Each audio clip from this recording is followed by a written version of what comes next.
পুরুষ সস্তা প্রাণী নয়, পুরুষ অনেক দামি একটা প্রাণী। পুরুষ কিচ্ছু চায় না। পুরুষ তার সংসার থেকে এই জীবন বাজি রাখার মতো যুদ্ধ করে বিনিময়ে একটু ভালোবাসা চায়। পুরুষ শুধু শুনতে চাই, আমরা তোমার প্রতি হ্যাপি, তোমার প্রতি খুশি আছি আমরা।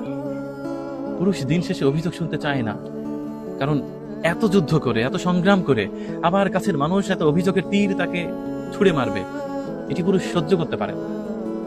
পুরুষ এত ব্যথা নিতে পারে না। পুরুষ খুব সেনসিটিভ একটি প্রাণী।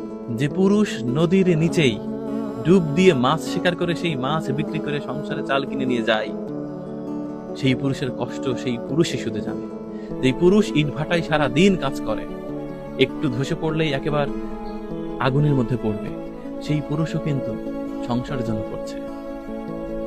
যে পুরুষ বড় বড় গাছে চড়ে ডাল কেটে পাতা কেটে সেগুলো বিক্রি করে, কিংবা পাহাড়ের চূড়ায় সাপের সাথে যুদ্ধ করে, বন্য প্রাণীর সাথে যুদ্ধ করে, কিংবা অফিস আদালতে সারাটা দিন বসের ঝাড়ি খেয়ে, কিংবা একটা রাস্তায় গাড়ি নিয়ে যানজটে পড়ে থেকে গরমে সিদ্ধ হয়ে সংসারে কিছু নিয়ে যায়, সেই পুরুষ শুধু নিজের জন্য নিয়ে যায় না, সংসারের জন্যই নিয়ে যায়, কাছের মানুষের জন্য নিয়ে যায়।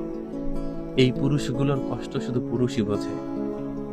আবার এই পুরুষগুলো কখনোই সংসারের মানুষের কাছে গিয়ে তাদের গলা ধরে বলতেও যাবে না, সারাদিন তোমার জন্য কতবার জীবন বাজি রেখেছি, কতবার গাড়ির নিচে পড়তে গিয়েছি, কতবার আগুনে ঝাঁপ দিয়েছি, কতবার নদীর তলে ডুবেছি, কতবার গাছ থেকে পড়েছি, কতবার চাকরি হারাতে বসেছি, কতবার হৃদয়ের মধ্যে রক্তক্ষরণ হয়েছে, কতবার ভিজে গেছি, কবে কবে ঠান্ডা লেগেছে, জ্বর হয়েছে।